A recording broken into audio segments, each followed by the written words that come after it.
everyone, welcome back to Homeowner Flow with Ro. My name is Rochelle. I am here to provide you guys with homeownership education so that you can use that education and build wealth and leverage that wealth to uplift people around you. So I'm excited for today's video because first of all, today is the first real content video. The first video that I did, of course, was more like the intro, kind of laying the foundation for the channel. But today is where we really get to dig in to the content and everything that I promised you guys in that first video. So we are going to be talking about how to secure money to purchase your home. The topic for today, I'm actually going to be splitting it up into two videos just because it's a lot of information. I don't want to overwhelm you guys. So today is going to be part one, and then the next video is going to be part two. I chose this topic as the first piece of content to go over because I realized that there might be some of you guys out there that don't even really know if it's worth it to start learning about homeownership now because you don't really understand, first of all, how you'll get over the first hurdle, the first financial hurdle of the down payment and the closing costs. And I get it because that can be a very intimidating figure. I totally understand, but that's why I'm here, I'm here to provide you with the resources to help you secure that money. And really it's just about finding out what you qualify for and then the assistance that best fits your situation. The thing is, I really don't want you guys to leave money on the table. That's the biggest thing that I'm here to make sure does not happen if you guys take advantage of the stuff that I'm talking to you guys about. So please get your notebooks out, get your pen, pencil, your note app on your phone, because I think it'll really help a lot of you guys out there. So another reason why I chose this topic as the very first to cover on this channel is because the topic of securing financial assistance for the purchase, it helped me tremendously. It is the whole reason why I can say that I'm a homeowner today. I'll go into more detail in the video that I do on my personal home buying story, but I was able to secure a $15,000 grant to use towards my closing costs. $15,000. That was a lot of money to me, and it still is. And it's not a loan where I have to pay it back or there's interest that I have to pay back, anything. It's like $15,000 of free money, period. And yes, there are stipulations, and again, I'll go into more detail when I do that video, but that's money that had I not known about this program that I was in, I would have just left that on the table, And again, I really don't think that I would be a homeowner without that assistance. So again, it's really important because it works for me, so I understand how useful this knowledge is, and especially, obviously, even more useful if you implement it and are able to utilize it. So when it comes to the topic of financial assistance for your home purchase, I'm going to cover 4 groups of people that have the potential to receive assistance, okay? So the first group of people are low or moderate income individuals or families. And it may seem like, everybody's just low income because everything's expensive, and I get it. But there actually are official guidelines on what qualifies as being low income or moderate income. So I'll go over that in the video. So you'll get to find out today whether you are considered in the eyes of the government low or moderate income. Fun fact. So that's the first group of people. The second group of people are first-time home buyers. I've read a lot of literature saying that this country really believes in home ownership, which is why it's part of the idea of the American dream. So there are a lot of programs out there to kind of help people in that step of home ownership. So when it comes to first-time home buyers, there is assistance out there for you. The third group of people are people who live in rural areas of the US. And then the fourth group of people are for vets. And so first of all, if you're watching this and you're a vet, thank you for your service. My dad was in the military for 20 years, so I have a special place in my heart for vets. So yes, so that's definitely one group of people that has the ability to receive assistance when it comes to home buying. So the type of assistance that I'm going to be focusing on for part one of this topic, this video, is the IDA, which stands for Individual Development Account. So I'm going to go ahead and read the definition, or a definition of what this is. An IDA is a type of savings account designed to help low-income individuals build assets and achieve financial stability and long-term self-sufficiency. People use IDAs to save money to start a business, pay for education, or buy a home. So first off, in that definition, one thing that I did want to point out is that an IDA is not exclusively just for saving to buy a home. There are IDA programs for saving for education, as well as for starting a business or maintaining a business. But today I'm going to be focusing on an IDA as it relates to saving to buy a home. So, like I mentioned, an IDA is a savings account, but it's not just any type of savings account. It's a special type. It is actually a matched savings account.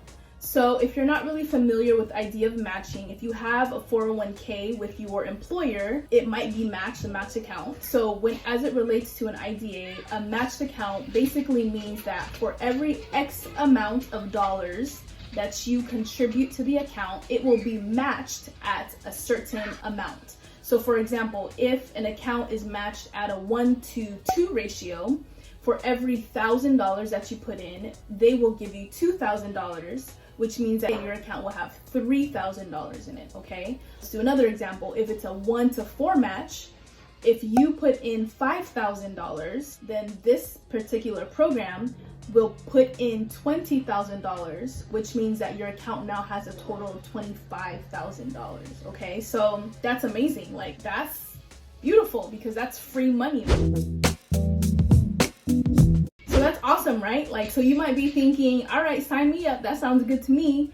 But there are definitely stipulations surrounding who can qualify for an account. There are typically income limits, okay? So if you make $1 million a year, I can almost guarantee you that unfortunately you probably do not qualify for an IDA program. But what I'm going to do is I actually looked up a specific IDA program, and I'm going to read off the requirements just so that you kind of get an idea of what an IDA program might be looking for.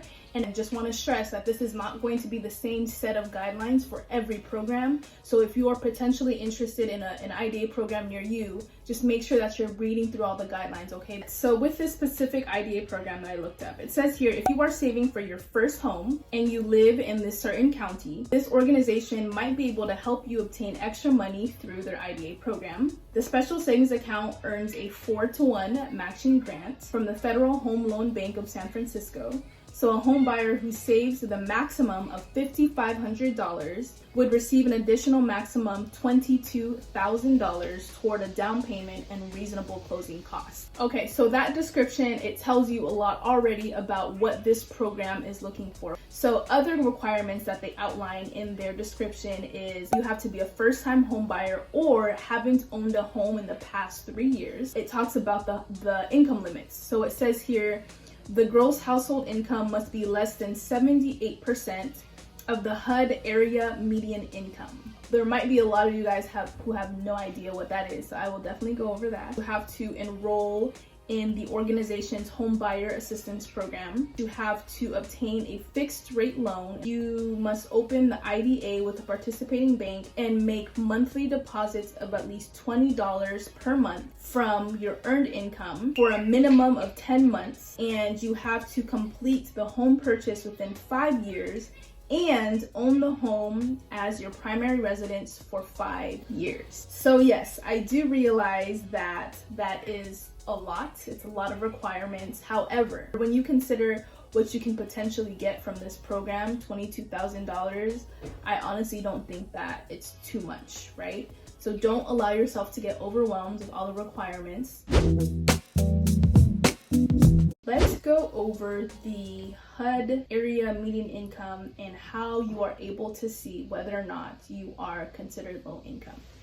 You're going to want to go to a website, which is the website for the U.S. Department of Housing and Urban Development, otherwise known as HUD. I'll link that definitely down below.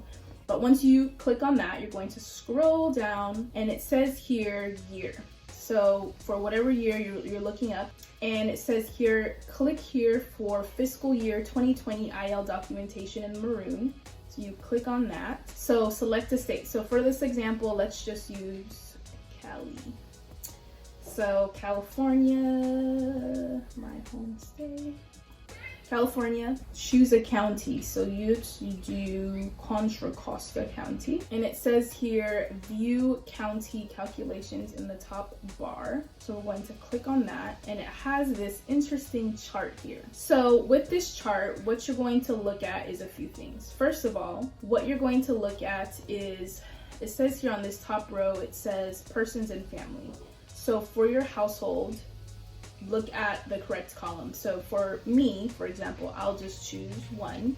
So for one person, it says here, the first row on the left-hand side, it says that category says it's very low, and that's 50%. It says income limit, right? The next row down says extremely low income, and then the last row at the bottom says low, 80% income. So what that means is that percentage is the percentage of the area median income. So again, in our program here, it says 78%, which means that on our little chart, it has to be less than that last row that says low income or 80%. So for a one-person household, in order to qualify for this program that's saying that I can't make more than 78%, I have to make less than $73,100 a year.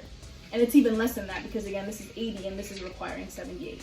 So again, that's for one person. Now, if we were to, let's just look at for a family of 3, right? So if there are 3 people in your household, to qualify for this program, you cannot make, as a household, you cannot make more than $94,000 in order to qualify for this program. Okay, so when it comes to moderate income, you will notice that there is nothing on the chart that says moderate income. From what I've researched, there's not like a common definition for moderate income.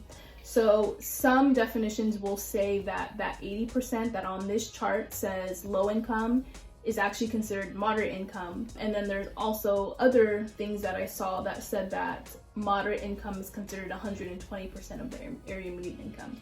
So just make sure that you verify what income bracket you're at with the program that you're interested in, because this might not completely match what they're looking at as low moderate income, but at least this will give you an idea for what to look out for. You can use this handy dandy resource that I came across. I will again put the link below, but it is on the prosperitynow.org website. And so when you go on the link, this is where you get to. It's like a really cool map of the US. And like, look, all those little icons are all organizations that potentially hold IDA programs, which is awesome. But let's go back to California, because I know California, and especially Contra Costa County, which is in the Bay Area, it is mad expensive out there. So I'm trying to help y'all out, okay? So let's zoom in on here. So they have a few in the area. So I'm going to choose this one here. And it looks like it is called the Community Housing Development Corporation. So this is super cool because it literally gives like a whole like summary on this organization, and it gives them a little bit more information, like at a glance information on the IDA program. So it says here, obviously, the name of the organization, it has the address, it has a little link that you can click for the website, the contact information, and then down here is where they have more information. And this is actually pretty helpful. So it talks about the allowable use of savings. So for this IDA program, you can use it on home purchase, post-secondary education, or a small business startup and or expansion. So you can, they're allowing you to use the IDA savings for any of the type of uses that we described earlier in the video. Then it also talks about other available services. So these are other services that the organization offers. And then also here, the target population. So for this specific organization, or maybe even just for the IDA program, their target population is low-income families in Contra Costa County. So as you saw on the map, and maybe you didn't see, but even if you do a quick Google search and you're like, I live in an area that there are no IDA programs around me, and unfortunately that can be the case. So what I'm going to go into in part 2 is even more resources other than just IDA programs that you could potentially utilize to secure funding for, the initial hurdles, financial hurdles of the home buying process. Additionally, one important thing that I wanted to mention is if you lock in on a program, you're like, all right, I'm ready to start this thing, start saving, you know, so I can get my match, so that 5 years down the road, 3, 2, whatever years down the road, I have enough money for a down payment. Before you dive in, please make sure you are asking all the necessary questions, because it's important that you understand what you are signing up for. And this is with anything. Some questions to maybe ask is, okay, if I qualify income-wise now, if I get a raise or if I get a job and I start making more money and I'm no longer in that bracket, do I still qualify for this program, or will I get kicked out? Right? That's one question. Or if one of the requirements is buy within 5 years. If I don't buy a house, or if I'm not ready to buy within that 5 years, what happens to my IDA account? If the IDA program loses funding, am I still guaranteed my match? If I decide to move, because obviously, like I said, some of the IDAs require that you're in a specific geographic region. So if I decide, you know, or unexpectedly I had to move in 2 years while I'm, you know, in the program, what happens to my money? You know, all those type of questions. You want to be prepared that you know what's going to happen to your money and to the match, and just in general with the program, if you name it, whatever happens. Okay, so you just really want to be prepared for different types of situations. One of the reasons why is because having a larger amount of money to put towards down payment is going to increase the amount of equity that you have in a house. And I'll go over equity and all that stuff later, but it's very important because studies have shown that for people who build equity quicker once they secure a home, those are the people that are more successful in home ownership, and they have less of a chance of getting foreclosed on. Okay, so this idea of getting extra money, like even if you feel like you have, you know, enough money, this is extra money. This is more money that you could put towards your purchase. Okay, so definitely please take advantage of, you know, resources and get the assistance if it's available to you. And then also too, one thing that I want to mention with assistance in general is that it's really cool because sometimes you can even layer different assistance programs, right? So say like for one down payment program, they give you $15,000, or one IDA program, they give you $15,000. And then you do a down payment program or a closing cost program and they give you $15,000. That's $30,000 right there. And you're just stacking up money to use towards your purchase. So that's when it really becomes cool, because it's like, now, you know, maybe nothing has to come out of your pocket. Now it's just, I have all this equity already from the jump. So I love free money. And I just love making sure that people are really utilizing their resources, and I love just connecting people to resources, you know, like if someone has a need, like I love connecting them to like a solution, and I just feel like this might be a real possible solution for a lot of you guys who, you know, are worried about having enough money for a down payment, closing costs, whatever the case is. All right, so that's all I have for you guys today. Hopefully that information was helpful. Again, you know, this is a really useful tool if you are prepared to start saving and you're not thinking about buying like right now. You know, if you have time, if you have 5, you know, years down the road until you want to purchase a home, this might be a good tool because you have that time to really be able to save little by little and then also get that match. If you want to learn more, please stay tuned for part 2 because that's going to be awesome as well. Please subscribe, like, comment, of course, share this thing, share with anyone who's interested in buying at some point in the future. They can start saving too. So thank you guys for watching, and I'll see you guys in my next video. Bye.